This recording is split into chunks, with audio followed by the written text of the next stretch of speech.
Bonjour, je m'appelle Benassir Wissam, je suis technicien réseau helpdesk chez Adamtech et aujourd'hui on va faire de l'hardware. C'est parti. Alors dans un premier temps on va voir les composants informatiques. Donc on a du coup le boîtier d'unité centrale qui va permettre du coup de stocker les éléments et d'aérer le tout. Donc on va commencer par la carte mère en bas à droite. Donc la carte mère, c'est une plaque sous forme de circuit imprimé. Elle permet de fixer les composants à elle-même et de les alimenter. Donc on aura le processeur, la RAM, la carte vidéo. Donc on va commencer par le processeur. Le processeur, c'est le cerveau de l'ordinateur. C'est lui qui va effectuer les calculs pour le bon fonctionnement de l'ordinateur.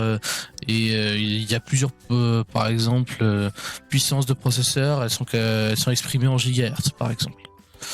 Ensuite, on a la RAM, donc ou la mémoire vive, ça dépend comment on l'appelle.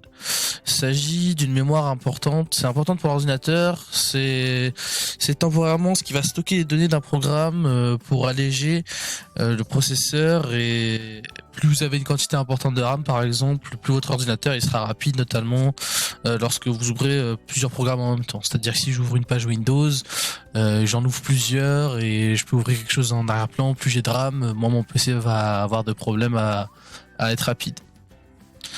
Ensuite on a le disque dur. Donc le disque dur c'est une autre sorte de mémoire. Celle-ci elle nous permet du coup de stocker des données. Donc par exemple des photos, des documents, des Word, ce genre de choses. Et contrairement à la RAM, ça conserve les données temporairement jusqu'à ce qu'on décide de les supprimer, quoi. Aujourd'hui il existe deux types de disques durs. Donc on a les HDD, donc c'est des disques durs mécaniques à plateau. On a des SSD, donc c'est des disques durs qui sont beaucoup plus rapides et beaucoup plus récents. Ensuite on va traiter la carte graphique. Donc la graphique, souvent c'est une carte intégrée à la carte mère. Elle permet la gestion correcte de l'affichage sur l'écran. Donc elle peut être dissociée, elle peut changer de PC, enfin comme tous les composants, mais elle peut être mise en fonctionnement avec une autre carte graphique dépendant de votre carte mère. Par exemple, les jeux demandent beaucoup de ressources graphiques. C'est des grosses utilisations électriques et de ressources graphiques. Donc il faut une grosse carte graphique puissante pour faire du jeu vidéo par exemple. Ensuite, on a le bloc d'alimentation. Donc, sans électricité, il n'y a pas d'ordinateur. Et il n'y a pas d'ordinateur, on ne peut pas utiliser l'ordinateur. Donc, voilà, on a le bloc d'alimentation qui va se charger d'alimenter la carte mère et qui va elle-même alimenter les composants. Différent de la carte graphique, hein, bien sûr, parce que la carte graphique a besoin d'un câble spécial pour être alimentée depuis l'alimentation. Ensuite, on a un lecteur de disque. Donc vous voyez, le lecteur de disque en fait c'est ce qui va nous permettre d'insérer un disque et d'être reconnu par l'ordinateur. Donc ce lecteur de disque il est branché en câble par la carte mère. Alors on va commencer du coup par la présentation sur la carte mère. Donc on va se diriger au niveau du numéro 1. Donc le numéro 1 c'est quoi? C'est du coup un chipset. Un chipset c'est quoi? C'est l'endroit où on va venir déposer le processeur. Donc on va ouvrir le chipset, on va poser le processeur et on va du coup locker, comme on dit, le processeur à la carte mère. Donc celui-ci il sera déposé dessus, il y aura un ventilateur de processeur ou un water cooling plus récemment, c'est comme ça qu'on les appelle, les refroidisseurs à eau. Ensuite on va aller se diriger au numéro 2. Donc on peut voir qu'il y a deux slots pour le numéro 2. C'est parce que c'est une carte graphique assez récente et du coup maintenant en 2021 on peut utiliser deux cartes graphiques ensemble. Donc c'est vraiment super pratique, ça permet d'avoir plus de puissance, plus de sorties, ça permet vraiment d'avoir une meilleure, par exemple pour les gens qui font des jeux vidéo ou du cinéma, un meilleur rendu visuel, ou par exemple pour ceux qui font du montage, un meilleur rendu vidéo. Ensuite, on va se diriger sur le numéro 3.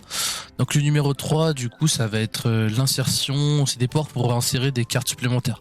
Donc on aura par exemple, on va insérer des cartes réseau, par exemple pour capter le Wi-Fi.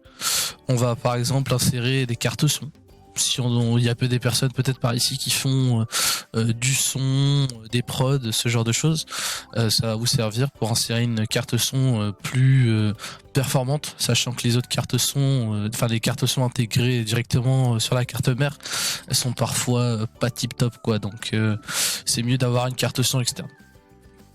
Ensuite, on va se diriger vers le numéro 4. Donc le numéro 4, c'est quoi? C'est les slots à barrette de RAM.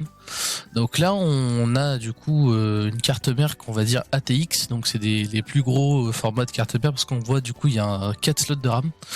On aura d'autres slots d'autres cartes mères comme dit mini ATX parce qu'il y aura que 2 slots de RAM par exemple.